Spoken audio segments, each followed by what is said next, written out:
సిద్దిపేట జిల్లా నారాయణరావుపేట మండలం గుర్రాలగొంది గ్రామంలో జాతీయ పంచాయతీరాజ్ దినోత్సవం సందర్భంగా సర్పంచ్ స్వప్న హరీష్ ఆధ్వర్యంలో గ్రామసభ నిర్వహించారు. ఈ సందర్భంగా సర్పంచ్ మాట్లాడుతూ గ్రామ అభివృద్ధిలో ప్రజలు చురుకుగా భాగస్వాములు అవుతున్నారని తెలిపారు. ప్రతి ఒక్కరూ తమ ఇండ్ల ముందు వెనుక చెత్తా చెదారం లేకుండా పరిశుభ్రత పాటించాలని గ్రామ ప్రజలకు విజ్ఞప్తి చేశారు. అలాగే మంచినీటిని వృధా చేయకుండా సంరక్షించాలని సూచించారు. గ్రామాభివృద్ధికి అందరూ సహకరించడం అభినందనీయమని పేర్కొన్నారు.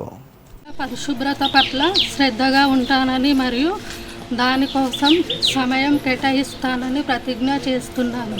ప్రతి ఒక్కరూ మరుగుదొడ్ల నిర్మాణం చేపట్టి బహిరంగ మల విసర్జన చేయకుండా అవగాహన కల్పిస్తాను. నిర్మించుకున్న మరుగుదొడ్లను వాడుకునేలా ప్రచారం చేస్తాను.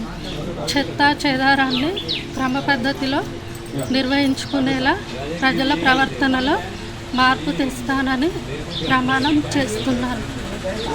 నీటిని పొదుపుగా వినియోగిస్తానని వృధా నీటిని వర్షపు నీటిని ఇంకుడు గుంతలకు మళ్లించి భూగర్భ జలనిధిని పెంచేలా ప్రతి ఒక్కరికి చైతన్యము కలుగజేస్తాను.